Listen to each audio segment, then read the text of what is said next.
A esclerose lateral amiotrófica tipo 8 é uma doença genética causada por alterações no gene VAPB.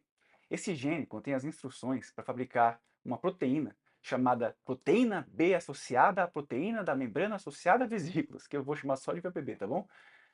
Para entender o que é essa doença, precisamos primeiro entender o caminho, né? A ideia do movimento até o movimento em si.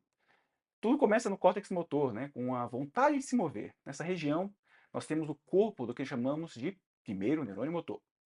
É nessa célula que se origina o impulso elétrico que vai iniciar o movimento. Esse impulso sai dessa região, percorre esse caminho todo, cruza para o lado oposto, desce na frente do H da medula, né? Nós chamamos essa região de corno anterior da medula, vocês vão ouvir bastante esse termo quando a gente fala de ela.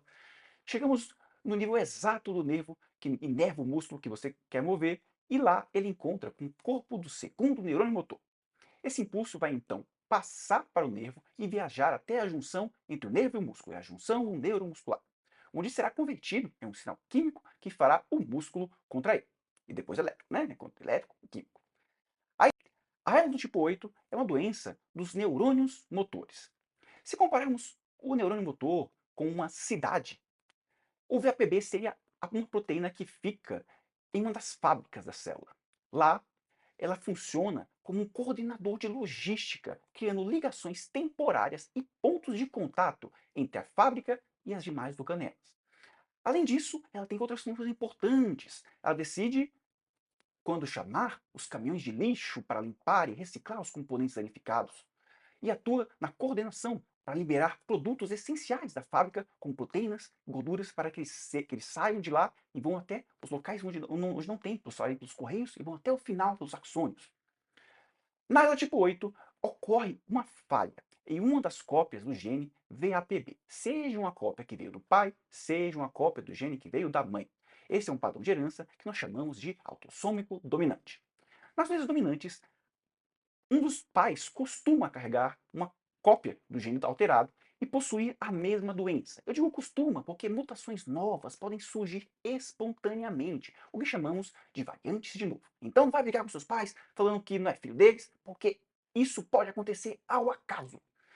Quando o bebê é gerado, o material genético se divide e herdamos uma cópia do gene do pai e outra da mãe. Isso significa que há duas chances em quatro, ou seja, 50% de chance de cada filho herdar a mesma doença. Curiosamente, é basicamente uma alteração específica só nesse gene, existem algumas outras, mas é uma grande só, a grande resultado, a grande maioria dos casos, e ela faz com que essa proteína seja frágil e se dobre de maneira defeituosa. Essa proteína mal dobrada vai se acumular no interior da célula, e isso ativa um sistema de alarme celular chamado resposta ao estresse do retículo endoplasmático. Além disso, as conexões da fábrica com as mitocôndrias são cortadas. A mitocôndria recebe menos cálcio, produz menos energia e o neurônio começa a falhar. Com o transporte interno também comprometido, proteínas importantes não chegam onde deveriam e o neurônio perde sua capacidade de funcionar normalmente. Diferente da ela esporádica, onde a idade de início médio é entre os 55 e 65 anos, a ela do tipo 8 costuma começar mais cedo, entre os 40 e 50.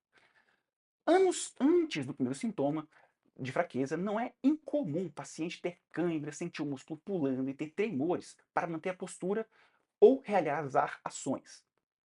O jeito que os sintomas motores começam é variável, mas pode ser dividido em três tipos. A apresentação mais comum é a que começa com uma fraqueza, geralmente nas coxas e no quadril, mas que também pode iniciar pelos ombros. Há também uma fraqueza na musculatura da barriga, o que pode dificultar a pessoa se levantar quando está deitada e até gerar uma barriguinha mais protuberante, lembrando como se ela estivesse mais gordinha. Essa perda de força pode ser igual dos dois lados ou afetar mais um lado do que o outro. Essa forma afeta quase exclusivamente o segundo neurônio motor, o que significa um quadro de fraqueza com reflexos diminuídos ou ausentes. A segunda forma mais comum é a esclerose lateral amiotrófica atípica. Nela, a apresentação é mais parecida com a ela tradicional. Ela tem um início assimétrico, acometimento da fala, da deglutição e afetando tanto o primeiro quanto o segundo neurônio motor. Então, temos reflexos aumentados e diminuídos no mesmo paciente.